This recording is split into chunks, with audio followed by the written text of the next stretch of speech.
Saludos, estimados estudiantes. Hoy vamos a continuar con la exploración física del abdomen en su segunda parte. Recordar que ya en la primera parte estudiamos lo que es la inspección del abdomen, también la auscultación del abdomen, la percusión y ahora vamos a estudiar la palpación.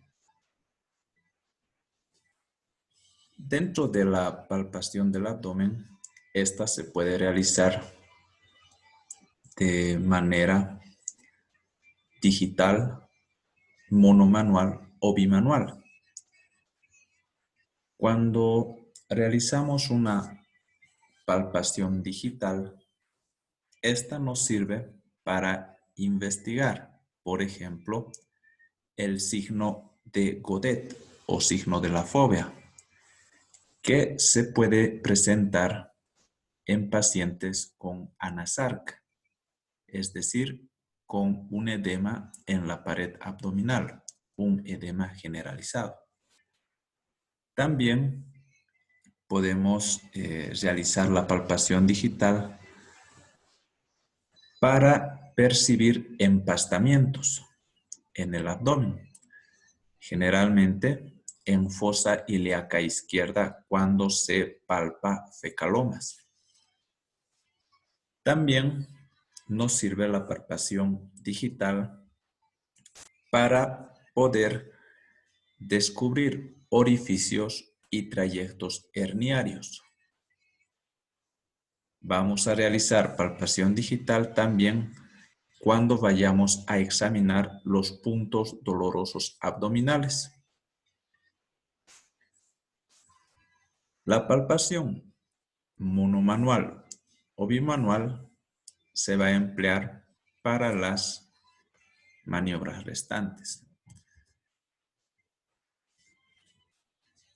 Por ejemplo, la palpación bimanual.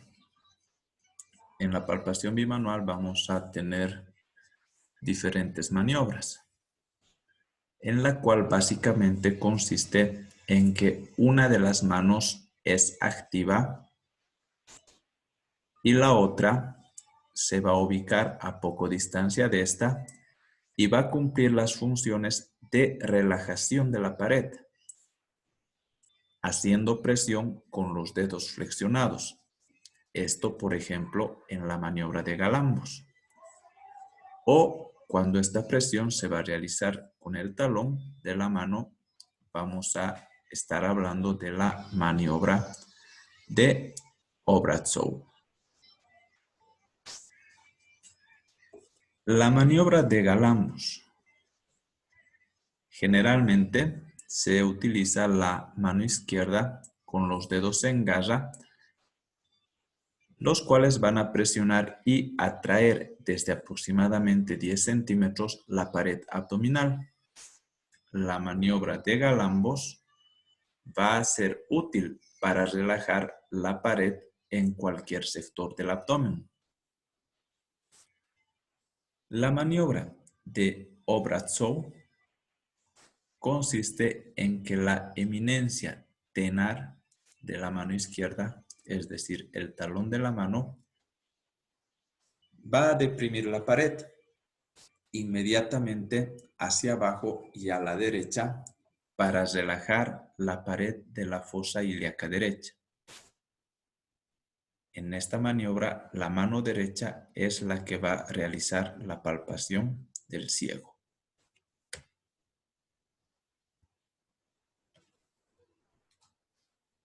En relación a la palpación puede ser superficial y la palpación profunda.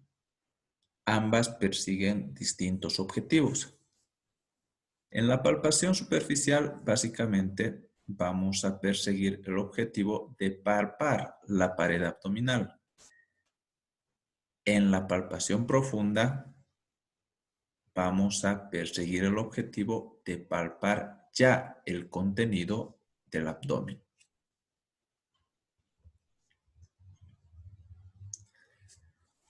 Dentro de la palpación superficial, debemos incluir las siguientes acciones.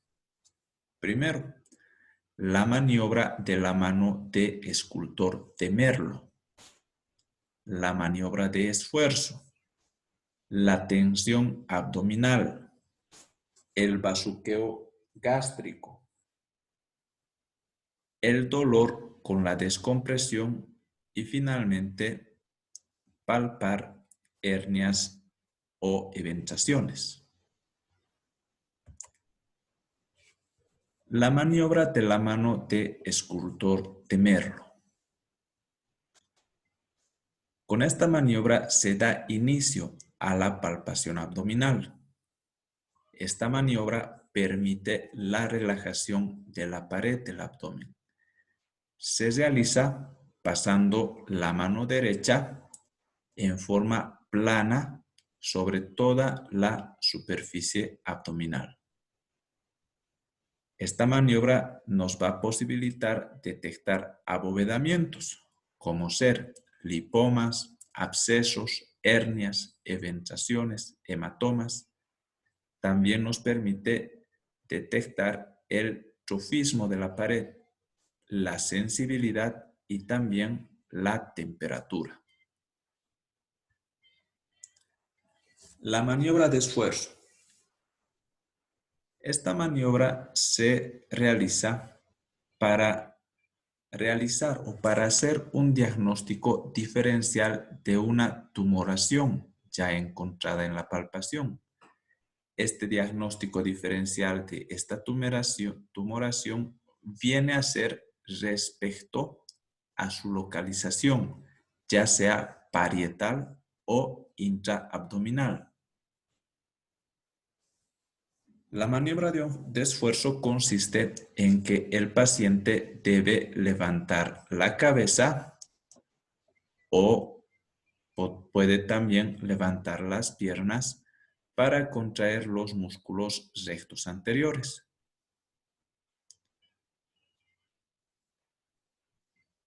Lo que va a estar por delante de los músculos se va a palpar mucho más fácilmente y suele ser móvil. En cambio, lo que se va a encontrar dentro de la cavidad se hace imposible de palpar. Mediante la maniobra de esfuerzo también se pueden evidenciar hernias y eventaciones que probablemente en la inspección no se hayan podido visualizar.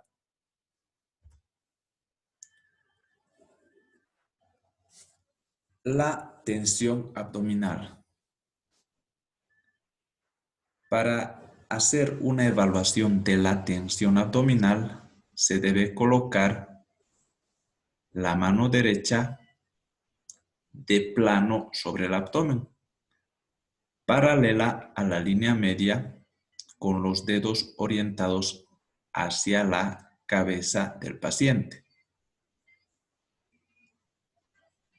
Se debe deprimir la pared con movimientos rítmicos de flexión a nivel de las articulaciones metacarpofalángicas. Esta maniobra se debe realizar desde abajo hacia arriba, inmediatamente por fuera de los músculos rectos, comparando la tensión en zonas simétricas de ambos hemiabdómenes.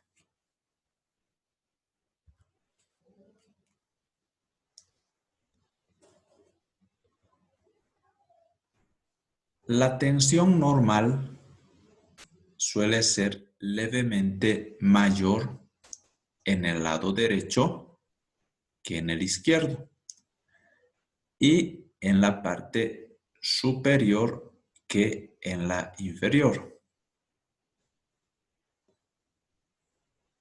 Encontramos tensión abdominal aumentada cuando en la defensa abdominal. En la defensa abdominal, la tensión abdominal está aumentada y además está acompañada de dolor a la palpación. La defensa abdominal indica inflamación de la serosa subyacente, por ejemplo, en apendicitis aguda, colecistitis o peridiverticulitis. Ahora,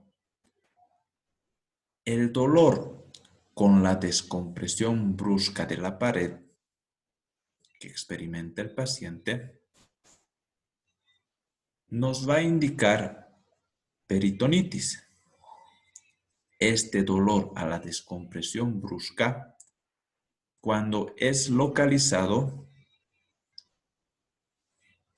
nos va a dar como resultado un signo de Bloomberg positivo.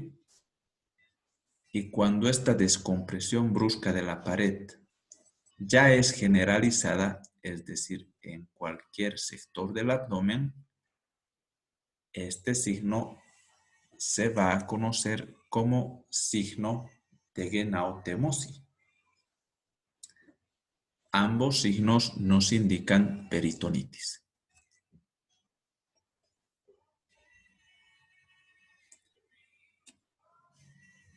También vamos a encontrar un aumento de la tensión abdominal en el denominado abdomen en tabla, en el cual el abdomen se va a encontrar espontáneamente tenso y doloroso.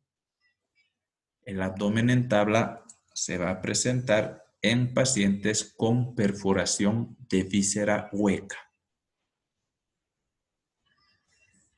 La tensión abdominal va a estar disminuida en los siguientes casos: en pacientes multíparas, en pacientes con ascitis ya evacuadas, en la caquexia y también en pacientes ancianos.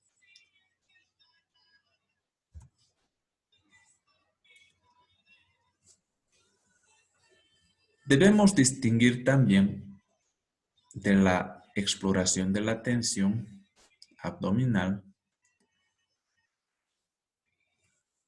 otra acción que se realiza, que se conoce como el chapoteo o bazuqueo gástrico. En la exploración del abdomen debemos realizar esta búsqueda de este signo del chapoteo o bazuqueo gástrico de la siguiente manera. Se debe imprimir movimientos rápidos con la punta de los dedos ascendiendo del pubis al epigastrio. Esta maniobra nos va a permitir el poder percibir cierto chapoteo del contenido líquido y gaseoso en el abdomen. Por lo tanto, cuando el paciente está en ayunas aproximadamente 4 a 6 horas, no se deberían percibir ruidos hidroaéreos. Es decir, no deberíamos percibir este chapoteo o bazuqueo gástrico. Pero si es que pasadas estas 4 y 6 horas percibimos ruidos hidroaéreos, esto indica que el contenido gástrico está anormalmente retenido, como ocurre en el síndrome pilórico.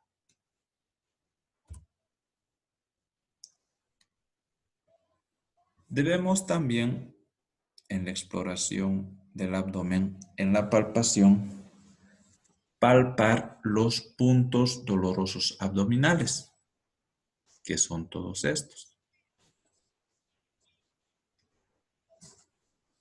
Son puntos sobre la pared abdominal en los cuales la presión digital con el dedo índice va a ocasionar dolor. Es importante tomar en cuenta de que al realizar la palpación de los puntos dolorosos, estos sean reales y no sean magnificados por el psiquismo del paciente en su evaluación. Algunos pacientes son muy sensibles y por lo tanto van a tender a sentir dolor en diferentes puntos o en diferentes sectores del abdomen. Hay que tener cuidado entonces con ese dato. Tenemos, por ejemplo, el punto cístico, el punto de McBurney, los puntos ureterales, el superior, el medio. Tenemos también el punto de Morris. Todos estos puntos, a la presión digital, cuando existe inflamación de la víscera subyacente, va a manifestarse con dolor.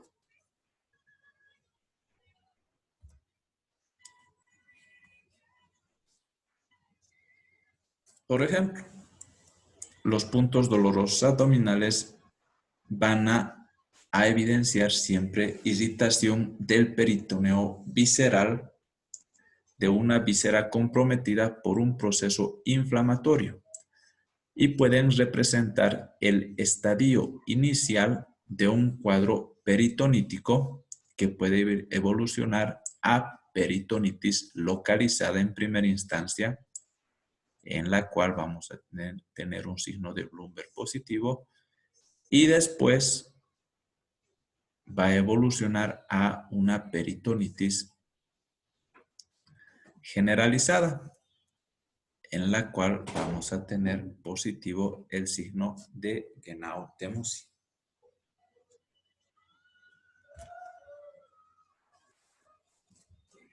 Debemos también palpar en la exploración física del abdomen posibles hernias y eventaciones. Recordar la diferencia entre hernia y eventación. Hernia, estrictamente a nivel abdominal, se define como la salida del peritoneo parietal y del tejido celular peri o preperitoneal, acompañado o no de vísceras abdominales, a través de un orificio de la pared anatómicamente constituido. Es decir, esta salida del peritoneo parietal y del tejido celular preperitoneal se va a dar a través de un orificio de la pared anatómicamente constituido. Eso es importante. Esta salida o protrusión forma en la superficie y por debajo de la piel un abultamiento o bultoma que se denomina tumor herniario. Aquí tenemos diferentes tumores herniarios. En la pared abdominal existen razones de orden anatómico y embriológico que disminuyen su resistencia en determinados sitios. Estos sitios se denominan zonas herniógenas. Recordar que estas zonas son zonas que están de alguna manera debilitadas, ya sea por razones anatómicas o embriológicas, por las cuales van a protruir las hernias. En relación a los tipos de hernias, estos pueden ser hernias reductibles, cuando el contenido del tumor herniario puede volver a la cavidad abdominal con maniobras incruentas, como ser la compresión manual. Ahora, si una vez reducida esta hernia se mantiene en la cavidad abdominal, se denomina coercible. Pero si no se mantiene y vuelve a herniarse, se denomina incoercible. Caso contrario, cuando las hernias no se las puede volver a la cavidad abdominal con maniobras incruentas, estas se denominan hernias irreducibles. Generalmente son hernias crónicas. Ahora, van a constituir una urgencia quirúrgica aquella hernia irreducible aguda, es decir, una hernia que no se la puede volver a la cavidad, que se denomina hernia atascada, y también la hernia que tiene compromiso vascular, es decir, una hernia estrangulada.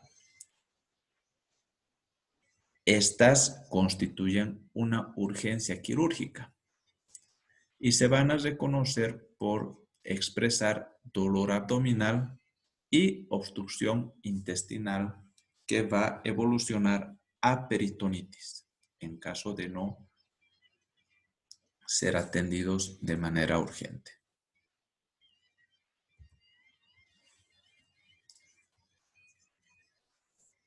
La eventración.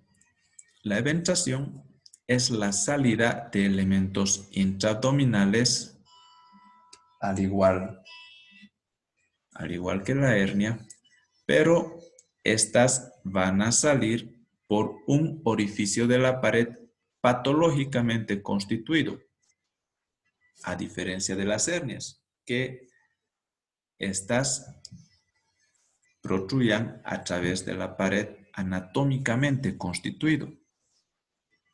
Esta es, en la eventración, este orificio de la pared va a estar patológicamente constituido y en general van a protruir a través de una cicatriz accidental o quirúrgica que ha consolidado de manera deficiente. Los elementos que salen de la cavidad no están recubiertos por peritoneo parietal, sino van a estar recubiertos por tejido conjuntivo cicatrizal y se van a ubicar debajo de la piel. Entonces aquí tenemos un ejemplo de una eventración, una protrusión a través de un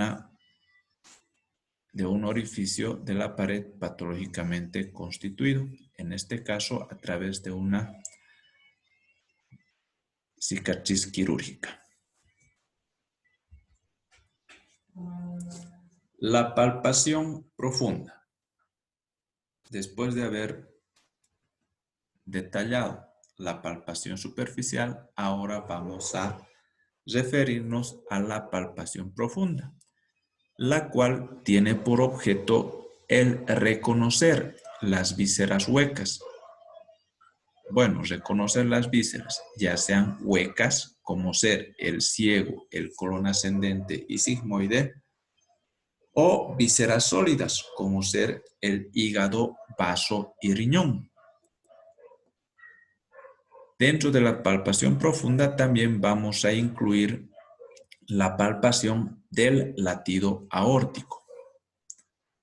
Mediante la palpación profunda podemos detectar visceromegalias y tumoraciones abdominales. Para la palpación profunda vamos a también hacer uso de algunas maniobras accesorias, como ser la maniobra de Minkowski. Esta maniobra se realiza de la siguiente manera. Cuando una masa desciende en inspiración, puede ser retenida en expiración. Indica que no tiene contacto directo con el diafragma. Entonces, mediante esta maniobra nosotros vamos a poder identificar si es que esta masa que la estamos palpando tiene o no contacto directo con el diafragma, dependiendo si esta se puede retener o no durante la expiración. Es útil para el reconocimiento de tumores retroperitoneales y del riñón.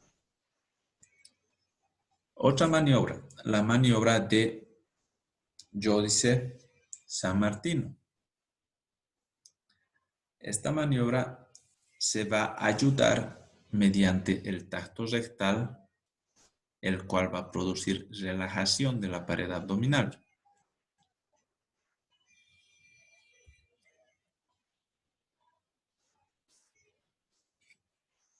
Tenemos otra maniobra que es la maniobra de deslizamiento de Glenard y Hausmann.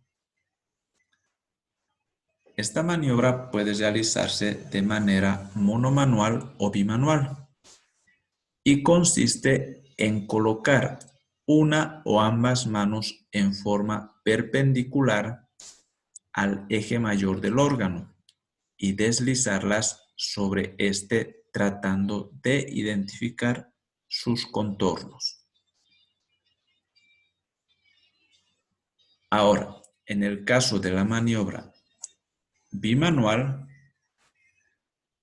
como técnica se debe colocar los dedos adosados levemente curvos y los dedos índices por encima entrecruzados. De esta manera queda una línea palpatoria recta.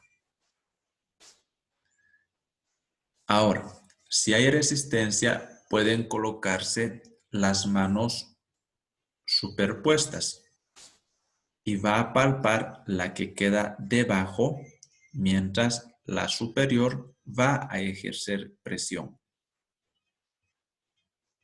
La maniobra de deslizamiento nos sirve para la palpación de vísceras huecas.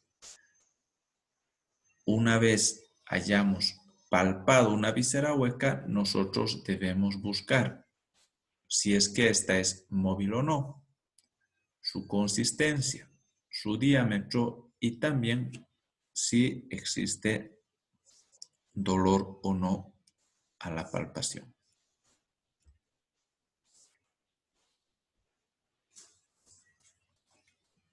En relación a la palpación del abdomen, debemos indicar, o diré a la palpación del estómago, debemos indicar que normalmente el estómago no se palpa. Sí se puede palpar a veces cuando existen tumoraciones de gran tamaño a nivel gástrico, pero normalmente un estómago normal no se suele palpar. Lo que sí podemos realizar a nivel del estómago es la maniobra del bazuqueo gástrico, mediante la cual podemos evidenciar ruidos hidroaéreos, los cuales recordamos de que van a ser normales, es decir, es normal percibirlos hasta las 6 horas después de las comidas. Pero una vez pasado este tiempo, y si aún percibimos estos ruidos hidroaéreos, ya nos indican que existe retención gástrica, como en el síndrome pilórico. En relación a la palpación del intestino delgado.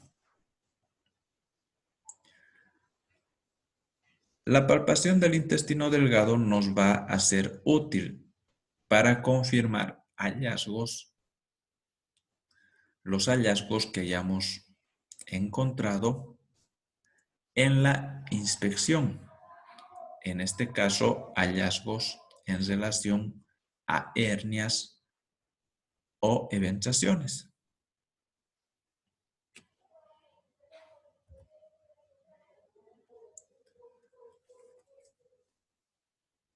Ahora vamos a hablar acerca de la palpación del colon. El colon, en la porción del ciego, en su primera porción del ciego, vamos a buscar palparlo mediante la maniobra de deslizamiento. Vamos a realizarlo en la fosa ilíaca derecha. Se suele palpar el ciego de manera, o se lo puede sentir de manera elástica, es móvil e indoloro. Y a veces se encuentra un tanto distendido por contenido hidroaéreo, que se va a percibir con los pulpejos de los dedos como un gorgoteo.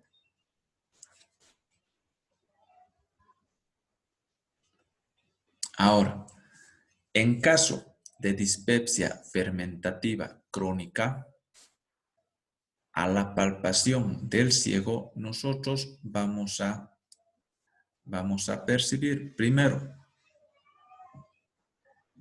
un dolor. Este dolor nos va a indicar el paciente que es un dolor ya crónico en fosa ilíaca derecha, que va a estar a menudo asociado a distensión abdominal y también a meteorismo. Y cuando nosotros vayamos a palpar el ciego, vamos a encontrarlo a este gorgoteante y doloroso. Todo esto nos va a orientar a una dispepsia fermentativa crónica. A este nivel también podemos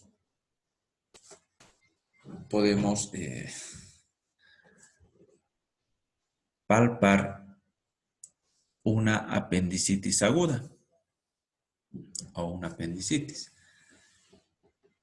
Se va a caracterizar porque el dolor, generalmente en las apendicitis agudas, va a comenzar en epigastrio y luego de unas horas este dolor va a migrar y se va a localizar en fosa ilíaca derecha, cuya palpación va a ser francamente dolorosa. Es decir, cuando nosotros hagamos la palpación a este nivel en fosa ilíaca derecha, el paciente va a experimentar dolor. El punto exacto se denomina como punto de McBurney. Este punto está situado en la unión del tercio externo con los 2 tercios internos de una línea que va desde la espina ilíaca anterosuperior derecha hasta el ombligo. Entonces, a este nivel tenemos el punto de McBurney, el cual va a ser francamente doloroso a la palpación en un caso de apendicitis aguda. Indicar también de que cuando existe una disposición retrocecal del apéndice, este se va a tornar doloroso en la palpación de la fosa lumbar derecha inferior.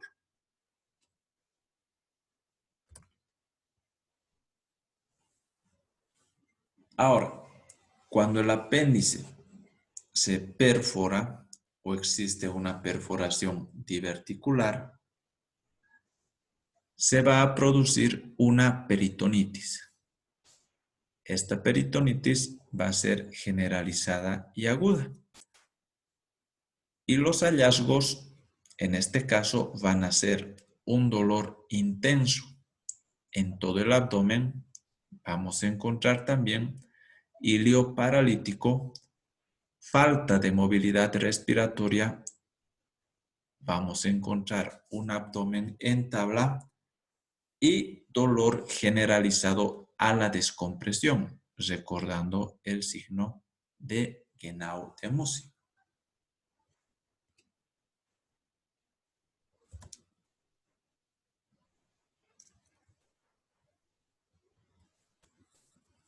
Después de examinar el ciego, las otras porciones del colon, como ser el colon ascendente y el colon transverso, son porciones que generalmente no se palpan. Asimismo, el colon descendente. Pero sí podemos palpar el colon sigmoide,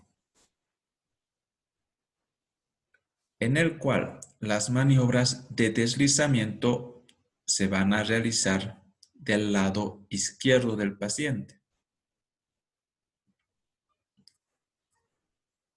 El colon descendente, como lo indicamos, normalmente no se palpa, pero sí el sigmoide, y este se va a palpar en la fosa ilíaca izquierda, paralelo a la arcada crural, y va a ser del grosor de un dedo aproximadamente. Es algo móvil y con frecuencia suele estar ocupado con materia fecal.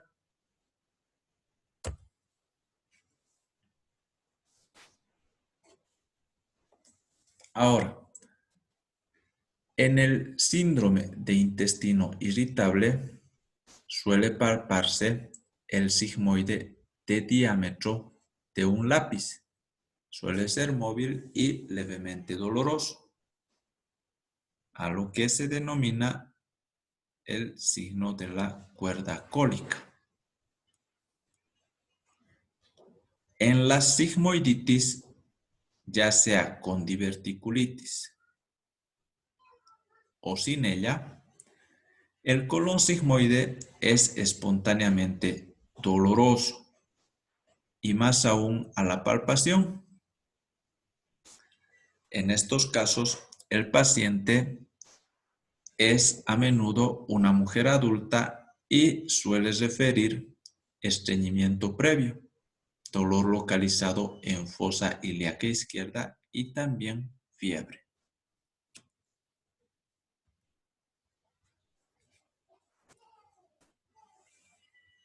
Debemos recordar de que en un paciente con bolo fecal se puede palpar el colon sigmoide algo dilatado, con contenido pastoso en su interior,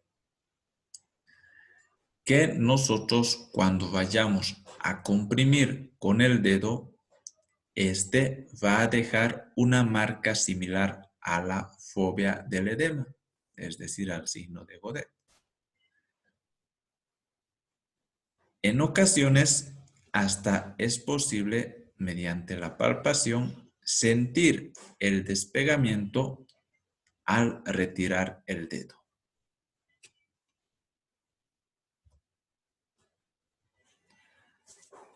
Dijimos que en la palpación profunda abdominal también debemos palpar la aorta, es decir, el latido aórtico, que normalmente se va a palpar en el epigastrio a la izquierda de la línea media.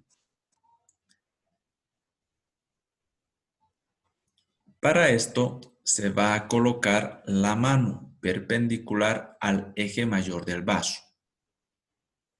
Ahora, en pacientes obesos se suele usar la palpación bimanual con las manos superpuestas,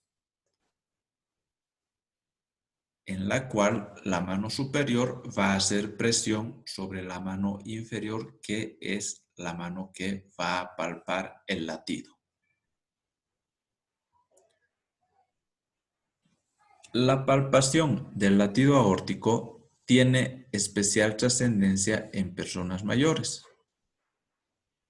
ya que el hallazgo de una masa pulsátil expansiva en el epigastrio tiene muy alta especificidad para el diagnóstico de aneurisma de aorta.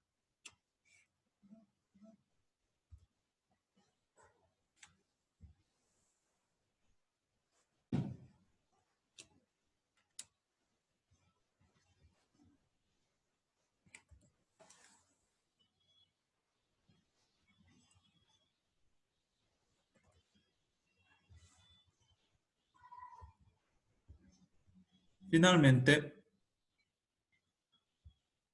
debemos indicar que la exploración física del abdomen en relación a la palpación se va a continuar palpando lo que es el hígado, la vesícula biliar, el vaso y los riñones. Por lo tanto, esta exploración vamos a realizarla en la siguiente clase. Gracias por su atención y nos vemos hasta la próxima.